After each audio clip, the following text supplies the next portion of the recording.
namanya, interupsi ya. Nah, kemudian nanti ingat tolong Korti buatkan absensi ya, karena yang lalu adalah tugas, silakan dibuatkan absensi juga untuk keperluan administrasi adik-adik. Kemudian teman yang Korti silakan diambil screenshotnya, kemudian disetorkan ke Pak Koordinator mata kuliah ya. Ya, pestisida ya. Pestisida ini saya mulai dengan definisi itu adalah bahan kimia ya, yang digunakan untuk mengendalikan populasi hama ya. Populasi hama jasad hidup yang mengganggu tumbuhan, hewan dan juga manusia. Itu sih yang pestisida. Jadi strateginya adalah untuk mengontrol ya, mengendalikan. Ya, kalau dalam bidang kedokteran hewan jelas penggunaan pestisida ini ada yang digunakan untuk mengontrol obat ektoparasit dan endoparasit ya. Nah, dalam aplikasinya ini ya, contoh misalnya obat kutu, obat skabies ya, ektoparasit, kemudian ada juga digunakan untuk obat cacing ya. Nah, dalam pelaksanaannya ini kira-kira kemungkinan akan terjadi eh, toksisitas ya. Jadi kalau kita berbicara toksisitas adalah eh, kejadian yang tidak diinginkan dari pemberian suatu bahan kimia atau obat terhadap hostnya ya. Tetapi kalau kita berbicara pada parasitnya, pada cacingnya, ya atau pada demodexnya misalnya atau pada rhizophalusnya itu tidak toksisitas namanya ya, tapi efektivitas ya, karena kita berbicara pada organ target, makhluk target, tapi kita ini kan toksisitas berarti pada hewannya ya. Sampai sekarang ya terhadap hewan ataupun manusia, pestisida ini itu dikategorikan berdasarkan derajat berbahayanya ya. Jadi pada manusia atau hewan itu tidak bisa dikategorikan aman atau tidak. Namun adalah derajat potensi toksisitasnya bisa rendah, bisa sedang, bisa tinggi seperti itu ya. Kemudian ya yang umum yang sudah dilakukan ya, pestisida di dalam bidang kedokteran hewan yang digunakan untuk mengontrol ektoparasit dan endoparasit itu biasanya langsung diaplikasikan kepada host. Namun pestisida ini juga digunakan untuk memutus rantai dari siklus parasit ini. Contoh misalnya dalam pengendalian vektor penyakit, contoh misalnya dalam suatu kandang dilakukan fumigasi ya, misalnya membunuh lalat, membunuh nyamuk ya sebagai vektor penyakit ya, itu tidak diaplikasikan pada hewannya langsung, namun secara tidak langsung itu adalah untuk memutus siklus suatu penyakit. Ya, pestisida yang diberikan nama dikelompokkan berdasarkan jasad target ya. Yang paling umum nih ya itu ada insektisida ya. Itu racun secara umum untuk insekta disebut dengan insektisida. Kemudian ada fungisida, ada herbisida. Nah, yang biasa banyak untuk bidang kedokteran hewan langsung digunakan pada hewan ini adalah akarisida. Akarisida ini adalah jenis insektisida yang digunakan untuk mengontrol ya insekta dari genus Acarina ya, Acarina. Jadi termasuk di dalamnya itu adalah tungau, caplak ya, demodex, Rhipicephalus, Sarcoptes ya masuk ke dalam ini. Kemudian Flea juga ya masuk ke sini nanti. Acaricida ini bisa digunakan. Kemudian untuk cacing ya, untuk cacing jenis nematoda sering disebut dengan nematisida, ada juga yang ascarisida juga ya, yang spesifik untuk cacing ascaris. Kemudian ada kontrol-kontrol seperti tikus ya, rodentisida, hewan punggat.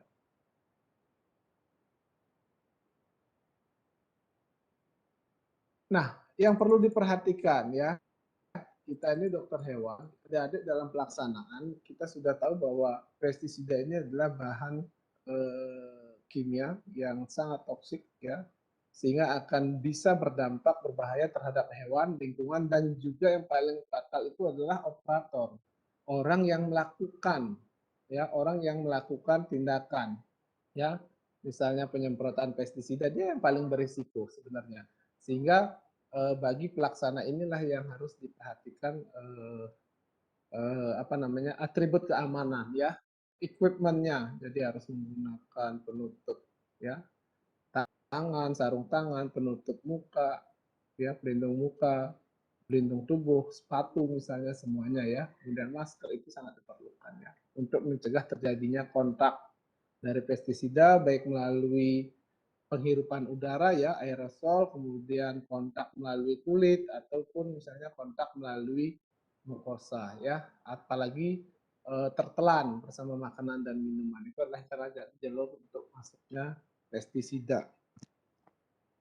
Nah, fakta-fakta yang ditemukan itu, ya, dalam penerapan dalam bidang pertanian itu, pestisida ini sebenarnya penggunaannya sangat dibilang bisa sangat kurang hati-hati ya oleh petani. Kenapa?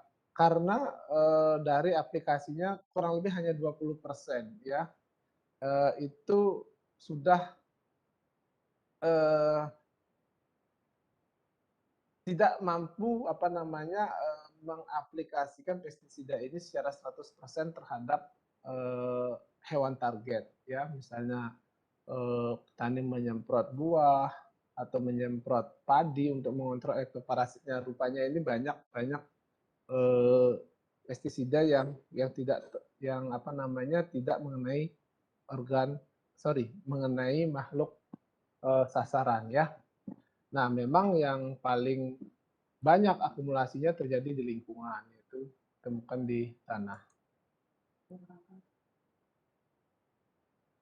Oke, kemudian tadi sudah saya sampaikan ya fakta-faktanya ini. Jadi untuk melindungi apa namanya operator, jadi orang yang melakukan, ya, Pak Tani itu harus menggunakan eh, pelindung, ya. Pelindung ini adalah salah satu manajemen risiko untuk mengurangi terjadinya toksisitas dengan mengurangi adanya paparan, ya.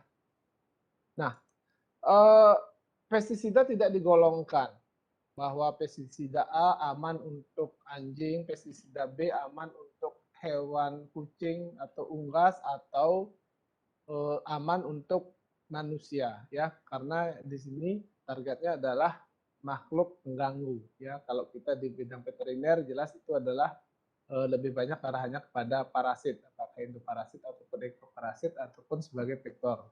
Nah, biasanya pada pestisida itu akan diberikan label, label pada kemasan yang menunjukkan bahwa derajat potensi toksisitas yang bisa ditimbulkan oleh suatu produk pestisida. Kalau produk-produk yang terdapat pada kemasan biasanya kalau pestisida impor, ya, itu ada yang namanya signal word. Jadi tandanya, ya, ada yang memberikan tanda danger, warning, atau caution.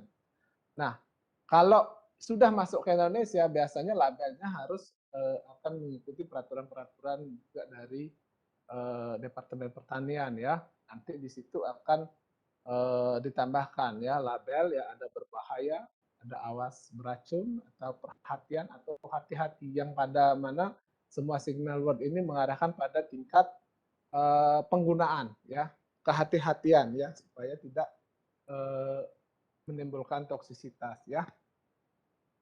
Dan wajib setiap produk pestisida akan mencantumkan salah satu dari signal word, itu wajib, ya, sudah pasti ada. Kemudian ini salah satu contoh label dari pestisida. Jadi di situ ada yang namanya dari nama merek dagang, selain merek dagang itu harus dicantumkan bahan aktif. Bahan aktif ini wajib, ya, harus ada karena ini akan terkaitan dengan toksisitas dan juga nanti penanggulangan pertama, ya, ketika terjadi kejadian toksisitas, ya. Seperti ini, ya, signal wordnya adalah di sini dalam bahasa Indonesia itu perhatian, ya. Nah, kemudian banyak informasi, ya, dari 1 sampai 14 ini berbeda-beda. Nah, kemudian ada 13 itu yang dalam background kuning dalam kotak hijau itu ada namanya piktogram. Piktogram itu adalah simbol-simbol, gambar-gambar ya, informasi yang ingin mengungkapkan bahwa pestisida ini harus diperlakukan seperti apa. Tidak boleh dibuang ke air, tidak boleh dihirup, tidak boleh ditelan, jauhkan dari jangkauan anak-anak, kemudian bungkusnya jangan dibuang ke tempat sampah secara sembarangan. Nah, ini adalah informasi menyeluruh tentang eh, apa namanya yang diberikan dalam simbol-simbol sehingga memudahkan untuk memahami. Jadi seandainya bahwa pestisida ini produknya adalah impor menggunakan bahasa asing gitu misalnya tidak dimengerti oleh operator ya, tetapi dengan prinsip dasar bahwa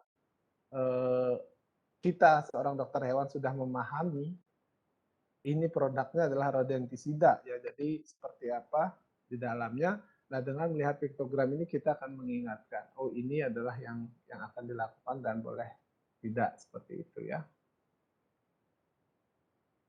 Ini adalah apa namanya klasifikasi berdasarkan simbol bahaya atau pestisida yang dicantumkan dalam apa namanya label ya. Jadi kalau misalnya kelas berbahaya berdasarkan kelasnya itu ada yang sangat berbahaya sekali, berbahaya, kemudian berbahaya sekali ada berbahaya, kemudian yang kelas 3 itu cukup berbahaya, yang kelas 4 tidak berbahaya pada pemakaian normal. Nah, jadi ini yang tadi saya sampaikan, derajat potensi toksik berbahayanya tetap ada, sehingga tidak bisa dibilang aman atau tidak. Nah, yang seperti nomor 4 ini bahasanya tidak berbahaya pada pemakaian normal. Artinya apa? Tetap berbahaya. Kalau dia aman berarti digunakan sebanyak mungkin itu tidak menimbulkan bahaya. Kemudian dari pernyataan berbahaya ya, ada juga yang menyantumkan sangat beracun, kemudian beracun, berbahaya dan perhatian. Ya, ini perhatian dengan apa namanya kemudian dengan warna piktogram latar belakang juga bisa ditentukan coklat tua, merah tua, kemudian ada kuning tua, ada biru muda ya. Nah, saya ingin kembali mencontohkan ya contoh label yang tadi ya, contoh label ya. Di sini signal luarnya diberikan perhatian. Kalau kita kelompokkan ke dalam klasifikasi perhatian ini ada di kelompok 3 ya, kelompok 3 cukup berbahaya. Namun kalau kita kembalikan lagi kepada warna yang digunakan ya, sini adalah kuning ya, kelompokkan kuning ya. Saya tidak bisa besarkan ya gini cara besar. Ya, kelompok kuning. Background kuning. Jadi kembali kuning tua ya, tadi ini termasuk kuning tidak tua ya. Namun di situ kelompoknya adalah berbahaya seperti itu ya. Nah, kemudian kita kembali, sini ada crossbone ya, tanda silang ya. Ya, tanda silang ini masuk ke dalam kategori berbahaya ya. Namun signal luarnya masih di pernyataan berbahayanya dengan perhatian ya, seperti itu. Jadi adik-adik seperti ini kalau mengklasifikasikan dengan melihat signalnya itu ya, tanda yang ada itu bisa dikategorikan. Nah, school ya itu mengkategorikan bahwa kelompok dari tanda yang harus ada pada label pestisida minimal ini ada 3 ya. Tapi kalau di Indonesia cukup banyak ya ada 5. Namun kalau produk-produk tertentu yang di negara yang cukup ketat dia akan langsung mengklasifikasikan menjadi 3. Jadi tidak ada yang tidak berbahaya. Kategorinya toksisitas rendah, toksisitas sedang dan tinggi.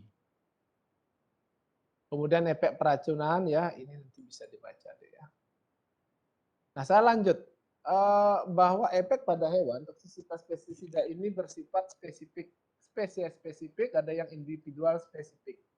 Nah, keragaman spesies ini akan memunculkan ya respon yang berbeda antar spesies. Namun di dalam satu spesies sendiri itu bisa muncul respon toksisitas yang berbeda pada pajanan yang dosis yang sama. Kenapa? Karena masing-masing individual dalam satu spesies itu bisa saja ya memiliki kemampuan untuk memetabolisme pestisida tersebut menjadi metabolit non toksik. Apakah ini dipengaruhi oleh status kesehatan, apa namanya, seks, umur atau berat badan, ya memang ini sudah dapat dibuktikan dengan penelitian bahwa eh, toksisitas ya atau pajanan daripada pestisida tertentu berdasarkan spesies spesifik itu menimbulkan apa istilahnya ya imunitas ya imunnya berbeda. Ini memang sudah diceritakan dalam penelitian juga itu diperantarai oleh interleukin. Jadi berpengaruh terhadap imunitas dari hewan ya. Nanti kita lihat lebih lanjut. Langsung ya, bagaimana pestisida bisa masuk? Yang jelas ya, itu secara tidak sengaja itu ya, atau disengaja. Karena kenapa bilang disengaja? Bisa saja pestisida ini diberikan untuk tujuan tertentu, misalnya ditambahkan ke makanan dalam jumlah banyak atau diberikan dosis tinggi, ya, karena bisa diberikan langsung untuk treatment ya. Jadi ada pajanan ya, paparan melalui kulit, kemudian melalui saluran pencernaan dan juga melalui pernapasan. Yang paling berbahaya adalah yang jalur pernapasan ya, respiratory expose ya. Kenapa? Karena pajanan ini bisa bersama udara langsung masuk ke paru-paru ya, mencapai sirkulasi darah lebih cepat ya, yang lewat saluran pernapasan. Adik-adik, kemudian itu ada hal-hal yang penting ya, yang mengenai bagaimana mekanisme masuknya ke dalam apa namanya tubuh hewan ya. Sebagian besar di forum diskusi sudah menyampaikan mengenai mekanisme. Mekanisme toksik ini yang penting yang harus adik-adik pahami ya. Karena apa? Karena pestisida ini lebih banyak bersifat neurotoksik ya, neurotoksik sebagai racun saraf sehingga di situ jelas akan terjadi penghambatan enzim kolinesterase. Enzim kolinesterase ini adalah enzim yang memecah asetilkolin menjadi asam asetat dan kolin. Ya, penumpukan asetilkolin ini akan memberikan rangsangan berlebih terhadap saraf-saraf nikotinik dan muskarinik ya. Nah, inilah yang menyebabkan terjadinya kejang ya seperti itu. Nah, lebih lanjut akan terjadi kekurangan oksigen ya, terjadi aspiksia, kematian di tingkat sel. Itulah yang menyebabkan kematian. Berbagai jenis pestisida ya, ada organofosfat, ada organoklorin, ada karbamat ya. Nah, ini yang membedakan adalah ketika eh, pembentukan ya pembentukan kompleks antara pestisida ya dengan kolinesterase ini bersifat permanenkah atau tidak. Ketika bersifat permanen artinya ketika kita akan memberikan obat-obatan untuk ya untuk meningkatkan kadar kolinesterase itu juga tidak akan berdampak karena dia bersifat permanen ya. Namun kalau misalnya yang bersifat reversible bisa terurai sendiri dalam dosis yang tidak terlalu tinggi biasanya akan bisa dinetralisir oleh tubuh. Kemudian ya ini ya kalau adik-adik melihat nanti LD50 dari suatu produk pestisida ya itu ada ring ya bahwa semakin tinggi nilai LD50-nya itu akan memungkinkan bahwa suatu pestisida memiliki derajat toksisitas yang lebih rendah ya. Namun semakin kecil nilai LD50-nya itu akan menunjukkan derajat toksisitasnya semakin tinggi ya. Nah, pada mamalia LD50 di atas 1000 itu dianggap derajat potensi toksisitasnya eh, tidak begitu berbahaya ya, namun tidak amat tidak begitu berbahaya. Nah, sebagai contoh ya, ini ada beberapa contoh LD50 dari insektisida organofosfat. Kurang lebih ada 12 jenis, hanya satu yang memiliki LD50 di atas 1.375 mg per kilogram berat badan, yaitu adalah Malaysian. Malaysian ini sering digunakan kalau di rumah tangga ya sebagai anti nyamuk ya. Kalau adik-adik ada yang menggunakan HIT, salah satu produk HIT itu menggunakan Malaysian ya, Malaysian ya.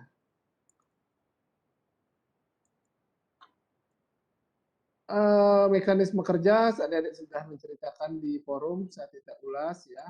Nah, saya ingin sedikit mengenai gejala ya. Nah, ini adalah gejala keracunan oleh pestisida ya, pestisida, khususnya insektisida. Tipe penekanannya itu ada berdasarkan gejala yang muncul itu bisa dikategorikan. Apakah toksisitasnya ini yang dipengaruhi adalah saraf-saraf muskarinik sehingga disebut dengan muskarinik tipe. Nah, kalau muncul gejalanya hipersalivasi, hipermotilitas, kemudian kejang perut, adanya lakrimiasi, diare, kemudian miosis, kemudian pernapasan yang tidak teratur ya, kemudian ya urinasi, ya, kemudian mukosa warna kebiruan, ini masuk ke kategori tipe muskarinik. Kalau misalnya penekanan banyak terjadi di saraf-saraf yang tipe nikotinik ya, itu biasanya akan terjadi paralisis sampai kelemahan ya, tremor, dyspnea, kemudian takikardia ya. Takikardia adik-adik udah tahu sudah membahas ini ya. Kemudian apa namanya? Lidahnya keluar ya seperti itu, matanya apa namanya? Kelopak matanya itu jatuh ya. Jadi tidak lagi seperti normalnya. Nah, itu masuk muskarinik. Nah, tipe yang paling fatal itu adalah yang tipe CNS ketika penekanannya ini terjadi pada saraf pusat ya. Namun sekali lagi ini bervariasi antar spesies ya. Contoh misalnya ya yang tipe NS saraf pusat ini pada hewan-hewan produksi biasanya stimulasi walaupun berlebihan, asetilkolin menumpuk banyak, namun gejala kejang-kejang itu tidak akan muncul ya. Namun pada anjing, kucing gitu ya, sangat nyata sekali kelihatan ketika terjadi akumulasi asetilkolin itu kejang-kejangnya ini akan sangat terlihat. Kemudian biasanya kalau stimulasinya ya itu terjadi pada saraf pusat itu biasanya nanti akan diikuti depresi dan berlanjut pada kematian. Diagnosis biasanya dengan melihat biasanya dengan melihat aktivitas kolinesterase. Seberapa banyak sih kolinesterase yang ada di dalam darah ataupun di dalam otak. Ya, namun ini tidak signifikan ya. Karena persentase kolinesterase ini akan terus terurai tergantung waktu pengambilan. Nah, sehingga ini bisa ya walaupun tidak nyata tapi inilah yang digunakan untuk menjadi acuan dalam penetapan diagnosis seberapa tingkat aktivitas kolinesterase. Ada panduannya ya. Kalau ada nanti baca di bawah nanti akan ketemu ketika kolinesterasenya 75% aktivitasnya berarti masih terjadi toksisitas ringan. Ketika nanti ditemukan 50% sampai 25% berarti toksisitasnya sedang. Kalau misalnya aktivitas kolinesterase sampai di bawah 25% itu bisa dikategorikan sudah sangat beresiko karena terjadi toksisitas berat. Kemudian lesi ya. Lesi secara spesifik itu keracunan organofosfat itu lesinya tidak muncul, namun jelas setelah berlangsung ya akut itu akan ditemukan adanya edema. Maksud saya ini adalah lesi-lesi yang ditemukan pada kasus kematian yang disebabkan oleh toksisitas pestisida ini akan ditemukan adanya edema. Paru-paru, kongesti, terjadi hemoragi, edema ya. Nah, namun hewan-hewan yang mengalami mampu bertahan lebih dari 1 hari setelah terjadinya toksisitas, biasanya ini akan berlanjut menjadi dehidrasi dan emaciasi ya. Kemudian adik-adik mohon maaf adik-adik, rupanya saya diberitahu ini udah datang. Saya ada kegiatan lain yang harus saya lakukan sekarang bersama dekanat ya.